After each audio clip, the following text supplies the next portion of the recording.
Good morning and welcome to another weekly update here from Westminster. I think probably the biggest issue that's certainly hitting my postbags now in the last week is the upcoming rail strikes for Southern Rail. And as you know, I've not been a supporter of Southern Rail for a long time and was calling for their franchise to be stripped or if not broken up into smaller parts so it's better managed. Compared to last year when we saw rail replacement buses from stations like Lewes, from Seaford, from Newhaven, we did have a few months of a relatively good service, and £20 million was pumped in by the Department for Transport into our Southern Rail line, that Brighton Main Line, which for many, many years has been underinvested in and not been upgraded, and that was causing about half the delays that we've been experiencing in the last 18 months. And I think many of us noticed the difference that investment made to signal upgrades, to dealing with points failures, track failures, and for a relatively short period of time, over a few months, had a relatively good rail service, and we were hitting about 90% performance ratings each and every day compared to less than 60% just a few months before that. So I think we all welcome that, and it did make a difference to all of our lives. I'm a regular commuter myself, but for local businesses, depending on people coming to the towns, particularly at this time of year, we're a tourist destination. Last year local businesses saw a drop of about a quarter in terms of footfall to their businesses, and so the improvements were definitely welcome.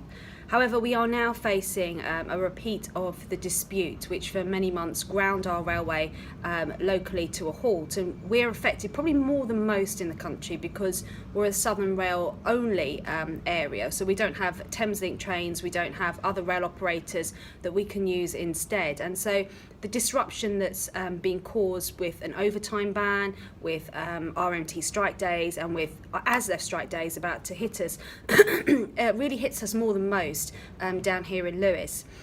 So as the local MP, I've obviously been urging Southern and the unions to get back round the table to restart talks, because a settlement had been reached just a few months ago, and union leaders agreed a deal with Southern to put to their members. Now, unfortunately, their members rejected those offers that were on the table, and so we're now seeing the strike action come back, which is very, very unfortunate, and cannot be underestimated what this industrial action does to people trying to get to work, trying to get home to collect their children, businesses trying to get people to come in and to shop locally.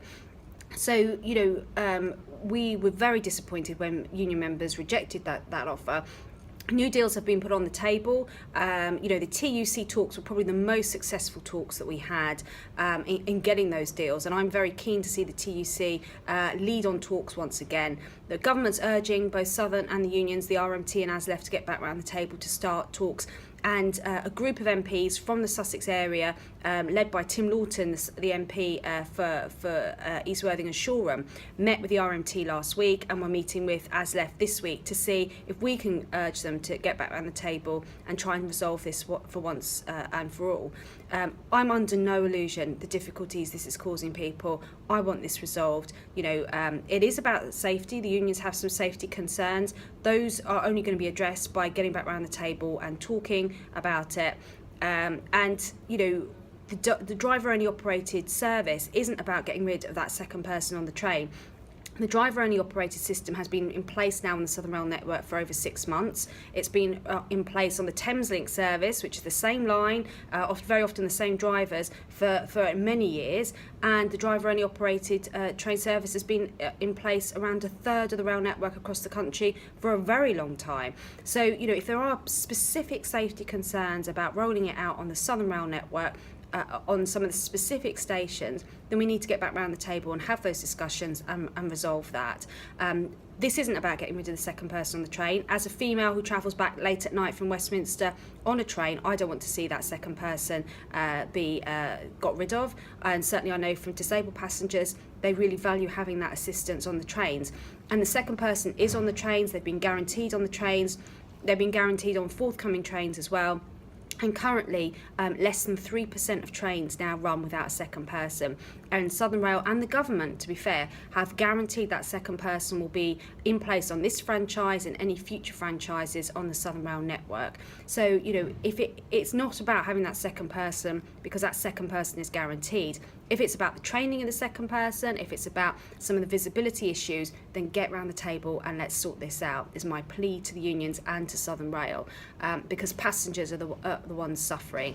So that is my plea. You know, a pay offer has been also made, because I know pay is an issue for the train drivers. A 24% increase is the deal on the table, and that has been rejected by members. But ultimately, whatever your view, you know, we're not going to resolve this with overtime bans and strike action.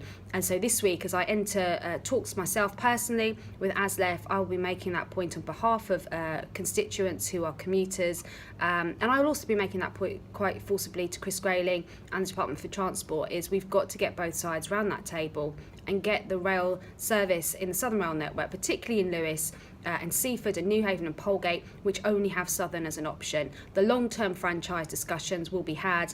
I personally am not a Southern Rail fan and would like to see that franchise broken up, but for now we need to get our trains back on track.